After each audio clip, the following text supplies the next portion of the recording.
अब आरएसएस क्या कर रहा है? आरएसएस एक के बाद एक अपने लोगों को इन संस्थाओं के अंदर डाल रहा है। जुडिशरी में, प्रेस में, सेना में, हर संस्था में आरएसएस अपने लोगों को डाल रहा है। भाइयों और बहनों, लक्ष्य एक है, संविधान को खत्म करना, उस जीवित आवाज का गला घोटना, यह काम आरएसएस कर रही है। और यह काम कांग्रेस पार्टी और हिंदुस्तान की जनता उनको कभी नहीं करने देगी। अगर वही लोग जो आज संविधान को खत्म करने में लगे हैं, वही लोगों ने 52 साल के लिए हमारे प्यारे तिरंगे को सलूट नहीं मारा। कांग्रेस पार्टी के वरिष्ठ नेता, हमारे प्यारे कार्यकर्ता बब्बर शेर,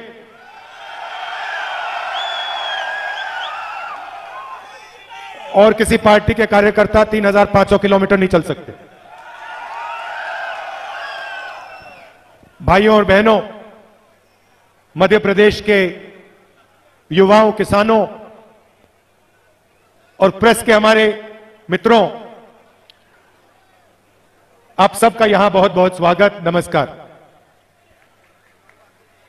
हमारी यात्रा, भारत जोड़ो यात्रा, कन्याकुमारी में शुरू हुई और अब हम मध्य प्रदेश में हैं। तकरीबन 2000 किलोमीटर हम चल लिए हैं और यह यात्रा दिल्ली से निकलकर श्रीनगर जाएगी। और श्रीनगर में यह जो हमारा तिरंगा है, इसको दिनेश ऊपर आइए जरा, यह मैं आपको आज दिखाना चाहता हूं।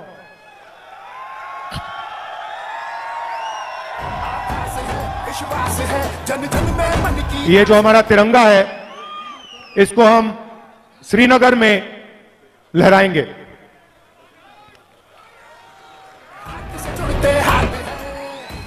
इसको मैं आज स्टेज पे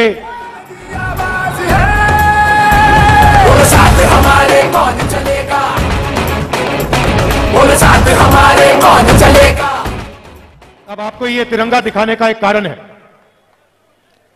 सबसे पहले, नहीं यहीं रहो दिनेश, यहीं रहो, यहीं रहो, सबको दिखना चाहिए। देखिए, सबसे पहले मैं आपको एक बात बताता हूं। यात्रा सिर्फ एक जगह डाइवर्ट हुई है। आप जानते हो कौन सी जगह? मऊ आने के लिए।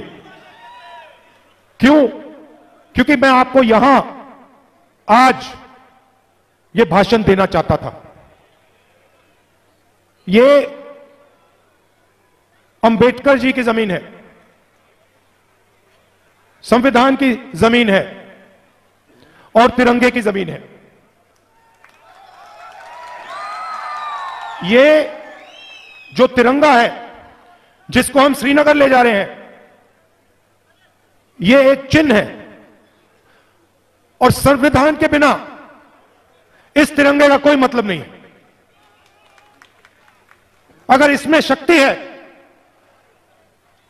तो वो शक्ति तिरंगे को हमारा कॉन्स्टिट्यूशन, हमारा संविधान देता है।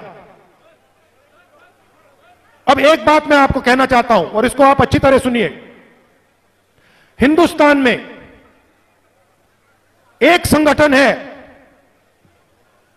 जिसने 52 साल के लिए इस तिरंगे को अपने ऑफिस के ऊपर नहीं लहराया। एक संगठन है, बाकी सब ने इस तिरंगे को लहराया। मगर वही लोग जो आज संविधान को खत्म करने में लगे हैं, वही लोगों ने 52 साल के लिए हमारे प्यारे तिरंगे को सलूट नहीं मारा। क्यों? इसका कारण है, भाइयों और बहनों, जो काम कांग्रेस पार्टी और अंबेडकर जी ने मिलकर किया, महात्मा गांधी, जवाहरलाल नेहरू, सरदार पटेल, आजाद जी, उसमें अंबेडकर जी, सुभाष चंद्र बोस जी, बहुत सारे वीरों ने अपनी पूरी जिंदगी देकर, अपना खून पसीना देकर, मिलकर इस देश को संविधान दिया।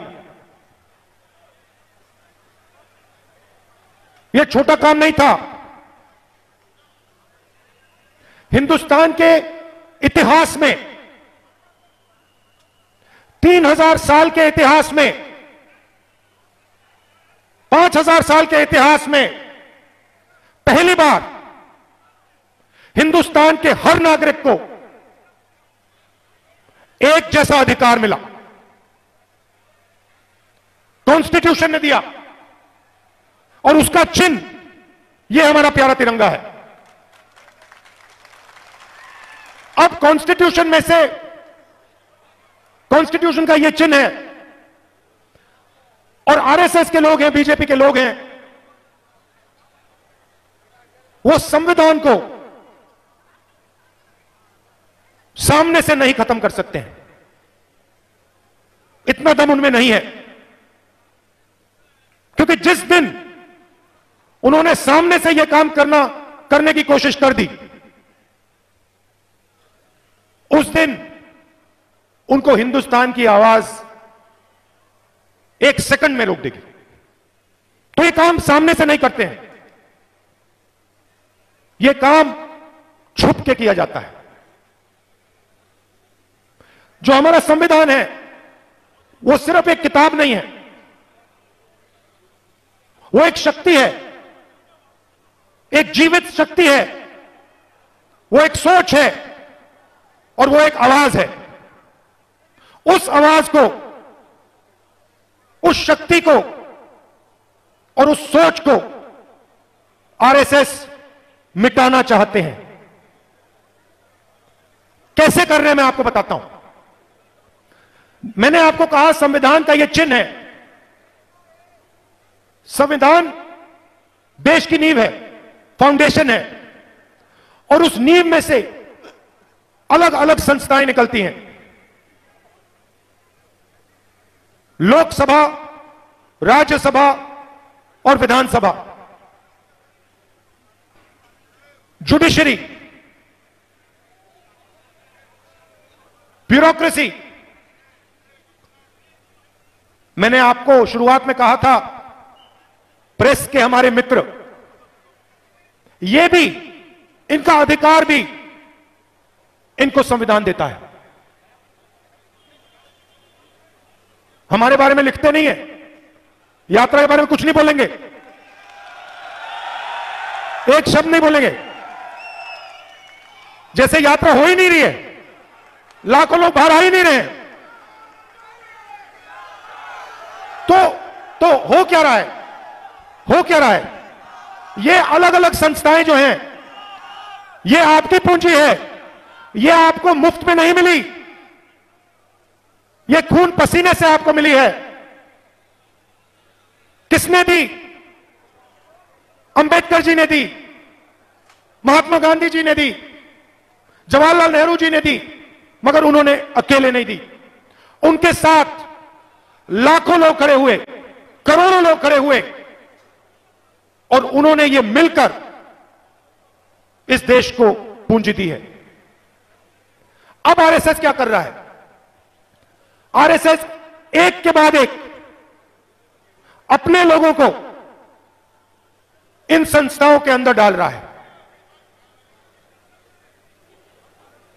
जुडिशरी में, प्रेस में, सेना में, हर संस्था में आरएसएस अपने लोगों को डाल रहा है। भाइयों और बहनों, लक्ष्य एक है, संविधान को खत्म करना। उस जीवित आवाज का गला घोटना, यह काम आरएसएस कर रही है और यह काम कांग्रेस पार्टी और हिंदुस्तान की जनता उनको कभी नहीं करने देगी, कभी नहीं करने देंगे।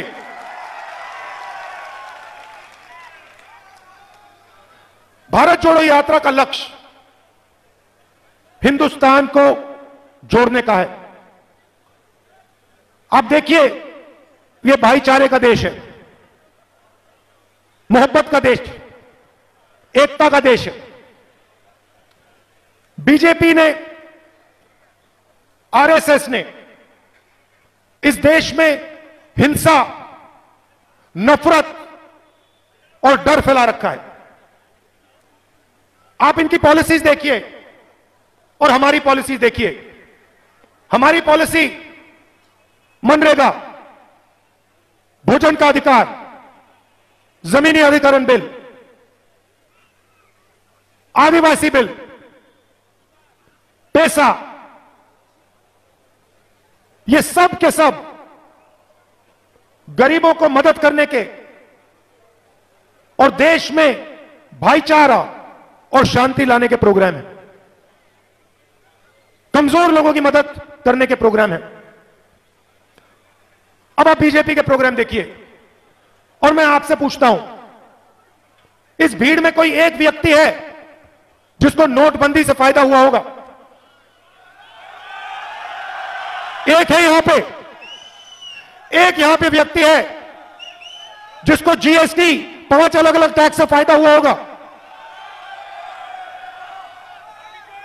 एक व्यक्ति यहां है जिसको हिंदुस्तान में जो प्राइवेटाइजेशन किया जा रहा है, जो पब्लिक सेक्टर को बीजेपी के 2-3 मित्रों को दिया जा रहा है, उससे एक व्यक्ति है जिसको फायदा हो रहा है? देखो, आप जानते हो किसको फायदा हो रहा है, पूरा देश जानता है। भाई और बहनों, नोटबंदी, गलत जीएसटी, प्राइवेटाइजेशन और कोरोना के समय इन्होंने जो किया, ये पॉलिसियां नहीं हैं, ये हथियार हैं।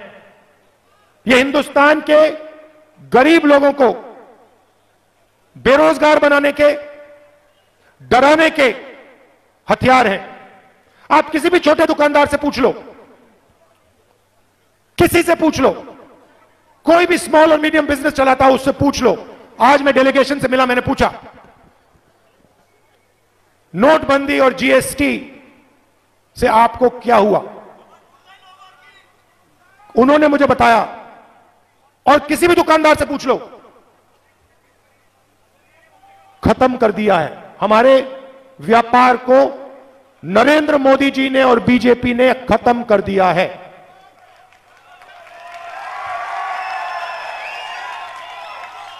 मैंने पूछा, आज मैंने पूछा भाइयों बताओ एक बात, ये जो जीएसटी है, ये जो नोटबंदी है, इसके पीछे किसकी शक्ति है?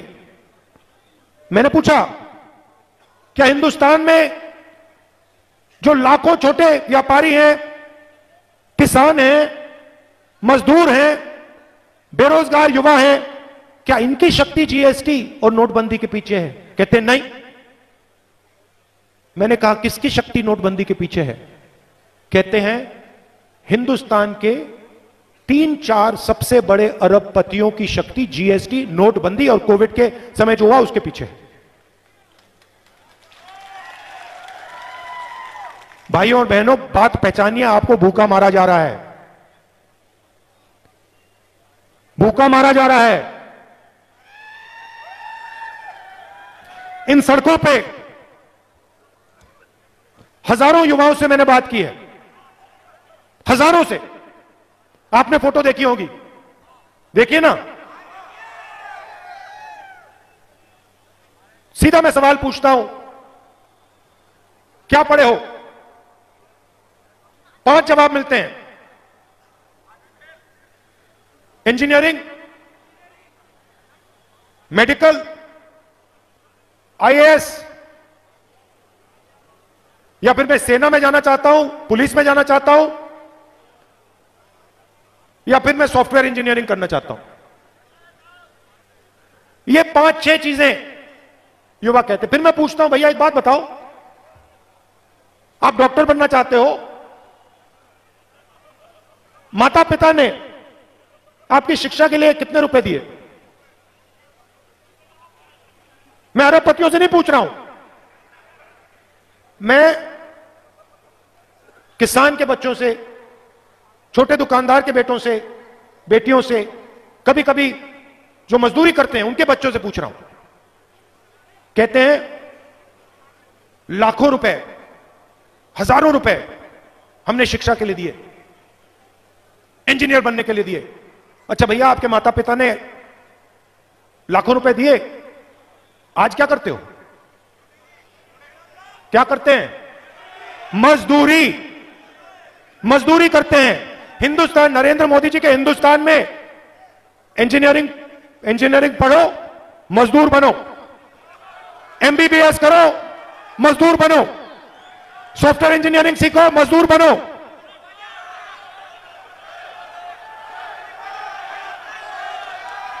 लॉयर बनने की पढ़ाई करो, मजदूर बनो, सेना में जाना है, 6 महीने ट्रेनिंग करो, 4 साल सेना में काम करो और फिर मजदूर बनो।